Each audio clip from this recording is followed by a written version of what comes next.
This happened the summer I turned 26. My mom had been dead for 3 months, and I was driving up to Clear Lake, Wisconsin to sort through her house, a 2-story farmhouse about 8 miles outside of town on a gravel road called Pinecrest Loop. She'd bought it before I was born, and I'd grown up there, but I'd moved to Minneapolis for college and never really went back. We weren't close the last few years. I didn't know why at the time. I thought it was just us drifting.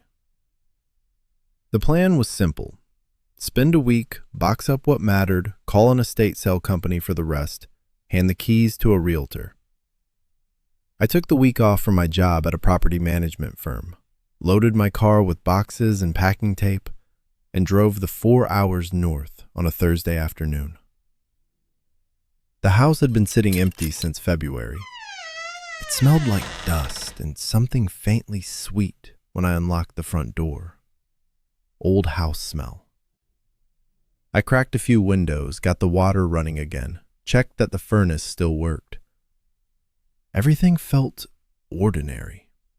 Smaller than I remembered, the way childhood places always do. But ordinary.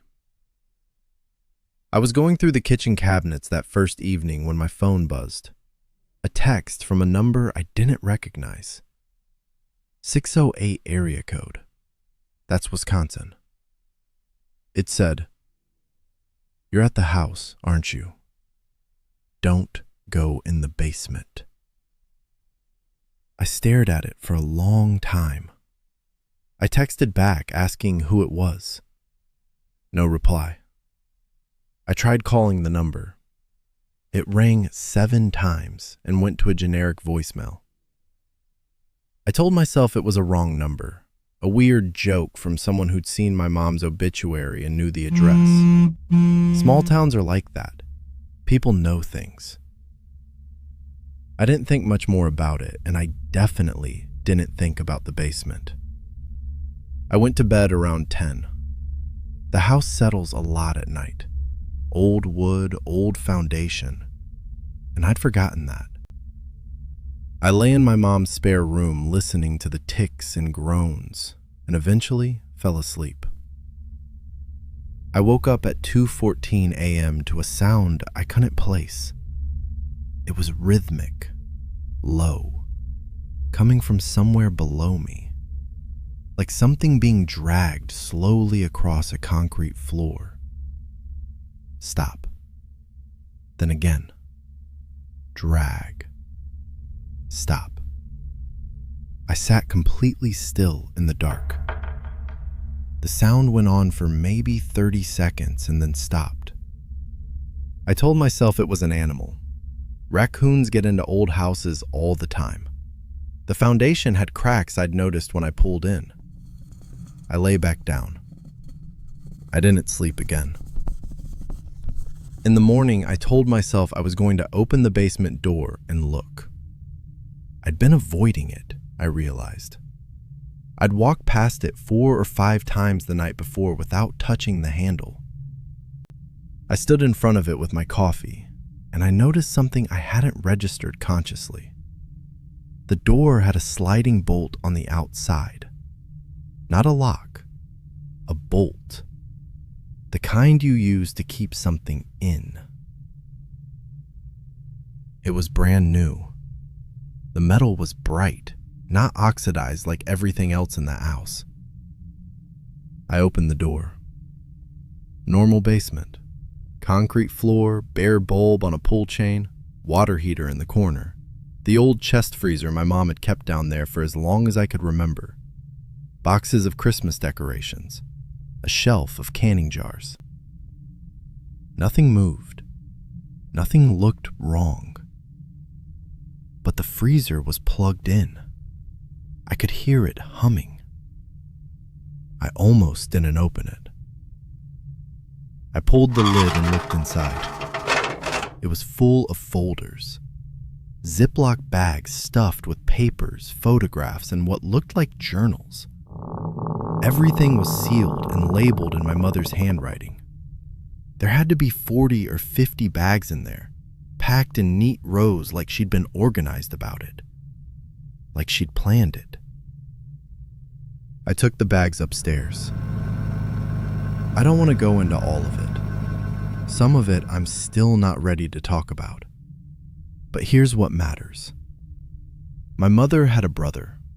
I knew that. My Uncle Dale, who she said had died before I was born. Car accident. She never talked about him, and there were no pictures of him anywhere in the house when I was growing up, and I'd learned early not to ask. He wasn't dead.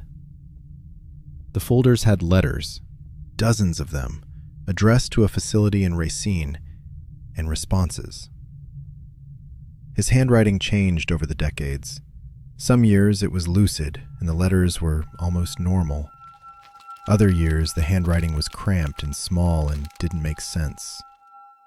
There were legal documents, commitment papers from 1987, a guardianship filing from 1993, medical records I couldn't interpret, a letter from my mother to a Dr. Voss that said in plain language that she did not want her daughter to know her uncle existed, that she was afraid of what he might tell me. That phrase was underlined. What he might tell me. I don't know what he would have told me. I still don't. The last letter in the stack was dated 6 weeks before my mother died. It was from him, not to her, but to me. My full name, my Minneapolis address, and his shaky handwriting. It had never been sent. My mother must have intercepted it somehow. I don't understand how, but there it was. It just said, "Your mother is not who you think she is. I have been trying to reach you for years. Please come find me before it is too late." I sat on the kitchen floor for a long time. Then I went back to look at the basement door. I looked at it from the inside this time. Looked at the door frame, the hinges. There were old marks in the wood at about waist height on both sides. Faint, but there. Horizontal scratches. Like something had pushed against the door from the inside. Over and over, for a long time. Those marks were old. Decades old. I drove to a gas station and sat in the parking lot.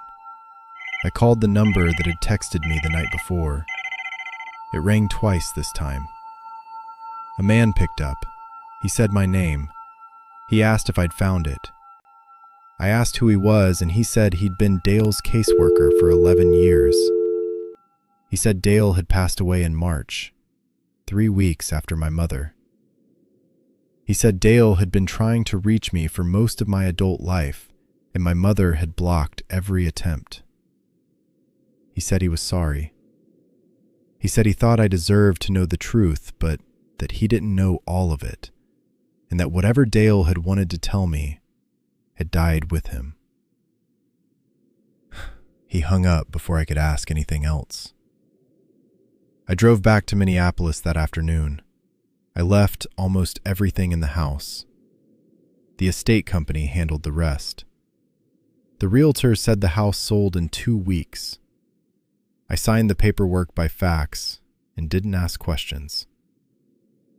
I have the folders in a box in my closet. I've opened them twice since then. Both times I got about 20 minutes in and had to stop. I keep thinking I'm going to be ready, and then I'm not. I don't know what happened in that house. I don't know what my mother did. I don't know what she was afraid he'd tell me. And the thing I've had to make peace with, the thing I'm still making peace with, is that I may never know. The people who knew are gone. I sleep with the light on now. I have since that night. My girlfriend thinks it's a quirk. I've never explained it to her.